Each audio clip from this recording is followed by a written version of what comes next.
like dulu video ini, klik tombol like, dan yang paling penting, klik tombol subscribe bagi yang belum. Karena bagaimana cara kita mempertahankan mineral yang cukup dalam badan kita? Caranya adalah mulai sekarang, Bapak Ibu sekalian, berdekatanlah atau mungkin bersahabatlah dengan mereka-mereka ini nih. Ini apanya? Lada hitam. Jadi kalau Anda bikin, Bapak-Ibu sekalian, Anda mau bikin infusan atau mungkin minuman, ini kan kalau ini kan kunyit nih. Kunyit ini kalau Anda ketemukan sama lada hitam, maka penyerapan kunyit ini akan meningkat beberapa kali lipat dengan adanya lada hitam. Baik bubuk atau butir kayak begini, masukin ke air. Atau Anda hancurin juga nggak apa-apa. Ya, ini akan jadi minuman antibiotik. Ya, lada hitam ketemu dengan kunyit. Bersahabatlah dengan mereka tiap hari. Maksud saya itu Anda mulai rutin mengkonsumsi mereka dalam bentuk apapun, minuman kayak atau makanan kayak bisa. Ya, nih kunyit dan kunyit dan lada hitam. Atau juga ini ada satu hal yang mungkin Bapak Ibu perlu pahami ya. Ini kan kayu manis nih. Kayu manis ini Bapak sekalian cepat sekali menurunkan gula darah. Jadi bagi Anda yang menginfus ya, atau mungkin Anda yang bikin infusan pakai kayu manis, hati-hati kalau habis minumnya keliengan. Kalau muncul keliengan, kemungkinan gula darahnya turun. Karena kayu manisnya cepat banget menurunkan gula darah. Ya, jadi hati-hati. Jadi kalau Anda pengen tetap bagaimana stabil ya, Anda tetap kita pengen dapatkan manfaat yang luar biasa di kayu manis dengan cara apa? Silakan direndam, tapi Anda masukin garam sedikit ke situ. Juga bisa. Ya, bisa dimasukkan garam. Itu cara paling mudah. Kemudian ini nanas. Nanas ini sekalian salah satu buah ciptaan Allah yang luar biasa. Ya. Kandungan enzimnya amat sangat tinggi di sini. Ya. Jadi kalau pagi-pagi, termasuk salah satu yang saya sarankan Anda sarapan bisa menggunakan nanas ini, yang matang ya. Nanti nanasnya dipotong, usah banyak-banyak, 2-3 potong ya.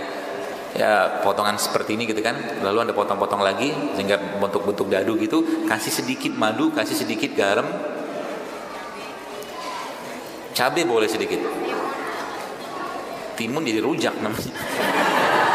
Simpel aja lah ya, kasih madu sedikit, kasih garam, kasih sedikit lada hitam, cukup memberikan supply enzim ke badan kita, insya Allah. Bonggolnya jangan dibuang. Bonggolnya nanas ini Anda blender sama habatus sauda untuk obat sinusitis. Bonggolnya. Caranya gimana? Katakan ini bonggolnya ya. Misalkan ini bonggolnya nanas nih, misalkan ini bonggolnya. Lalu Anda blender sama 1-2 kapsul habatus sauda serbuk. Oke? Juk gitu, nanti taruh di gelas. Kemudian dibiarkan sampai turun endapannya. Nanti kan akan muncul di tengah-tengahnya tuh bagian yang bersihnya tuh. Kebayang kan? Yang Anda minum bagian tengahnya tadi. Kalau disaring gimana? Lebih baik dia turun sendiri. Ya, di blender gitu, kemudian nanti ditunggu sampai dia turun. Ya. Itu salah satu obat yang baik untuk sinusitis, atau bisa digunakan juga untuk beberapa jenis alergi yang lain. Nanas ketemu dengan bonggol nanas ketemu dengan habatus sauda, bisa ya, seperti itu. Kemudian kalau saya lebih memilih untuk tidak merutinkan sesuatu, diubah aja.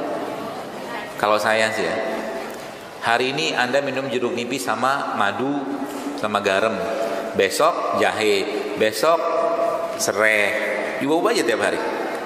Ya, lebih baik dalam jumlah yang tidak banyak ya, insya Allah akan baik buat badan kita. Ya, nggak usah katakanlah misalkan tiap hari harus minum jeruk nipis, dan termasuk juga kalau bagi Anda teman-teman sekalian yang Anda suka bikin infus dari buah.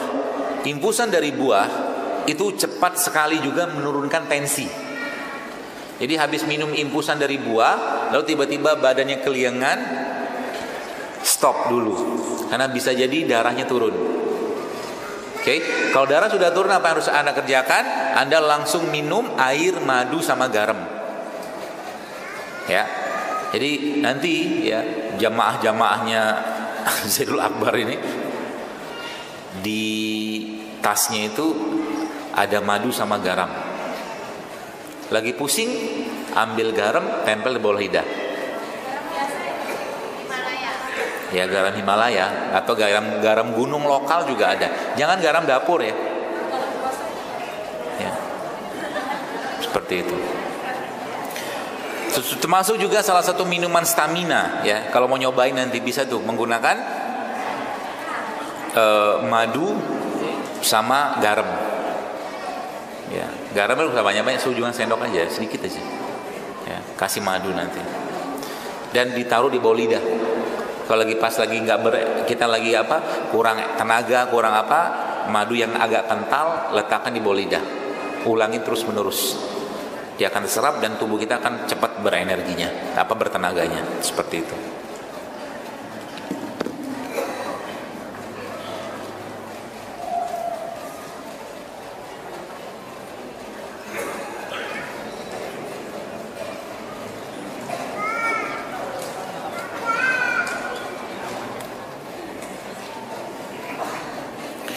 Baik, jadi kurang lebih seperti itu sekalian, dan semoga bisa memberikan pencerahan kepada Anda ya. Dan lagi-lagi saya berpesan kepada Bapak Ibu sekalian, mari jadikan hidup sehat ini sebagai bentuk rasa syukur kita kepada Allah. Jangan ikut-ikutan tren. Jadikan hidup sehat ini sebagai cara kita untuk lebih taat kepada Allah. Kalau sudah sehat, maka perbaiki amal ibadahnya. Ya, sehingga nanti Allah makin sayang dengan kita. Ya, sehat yang Allah berikan adalah buah dari ketaatan kita. Jadi kalau orang yang taat, menjaga imannya, menjaga ibadahnya, insya Allah pasti sehat. Orang yang sehat adalah orang yang sebenarnya dia lebih mementingkan kesehatan kolbunya daripada kesehatan fisiknya. Ya, karena sebenarnya kalau Anda tanya sama saya, dokter, kami penasaran nih dokter makannya apa? Kan gitu kan, banyak orang pengen tahu kan? Saya tuh makan tidak sesuatu yang membuat saya terbelenggu.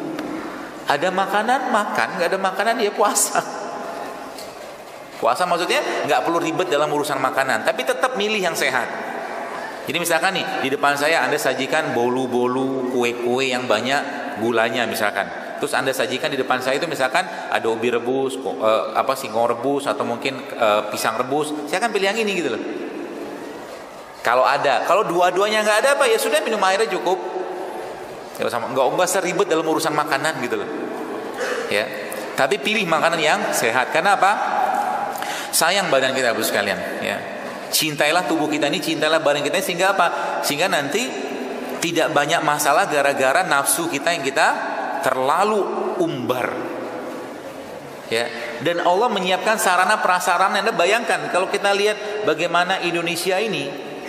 Ya, 350 tahun Bapak sekalian kita dijajah Belanda. Yang dijajah, yang diambil ini loh, rempah kan. Kenapa? Di sini harta karunia. Kalau seandainya penduduk negeri ini, Indonesia ini Bapak sekalian kembali ke rempah, kembali ke rimpang kayak begini, saya insya Allah sangat optimis Indonesia bisa bebas kanker. Serius. Coba bayangin aja. Sekarang katakanlah penduduk kita 250 juta misalkan.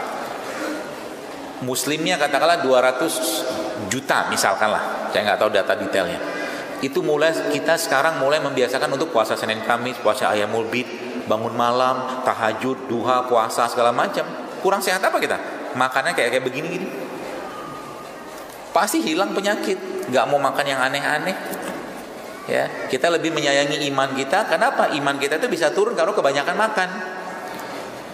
Orang yang lagi kekenyangan tidak akan mungkin bisa menangis dalam zikirnya, doanya, sholatnya, nggak bisa. Betul? Nggak bisa. Dia dua hal yang bertolak belakang tuh. Kalau raganya lemah, biasanya akibat dari orang yang terlalu mendominasi atau terlalu dominasi nafsunya. Salah satu nafsu adalah nafsu dalam urusan makanan. Ya. Maka mulai sekarang jadikan visi kita Bapak sekalian hanya sebagai tentara-tentaranya, rajanya kita namanya kolbu. Kolbu kita itu rajanya. Waktunya makan, waktu tidur, waktunya puasa. Seperti itu. Jangan berlebihan. Dan Allah Subhanahu wa taala sudah memberikan pernyataannya kepada kita dalam Al-Qur'an. Allah bilang seperti kan, wa kulu wasrobu wala tusrifu. Makan silakan tapi jangan berlebihan. Kalau engkau tetap pengen makan yang dalam jumlah yang cukup atau tambah lagi, maka Nabi mengajarkan apa? Sepertiga untuk makan, sepertiga untuk minum, sepertiga untuk darah, kan gitu. Dan itu pola makan yang paling baik. Jadi kapan waktu makan yang paling baik? Waktu lapar. Makanlah waktu lapar. Kalau nggak lapar gimana? Gak usah maksain makan.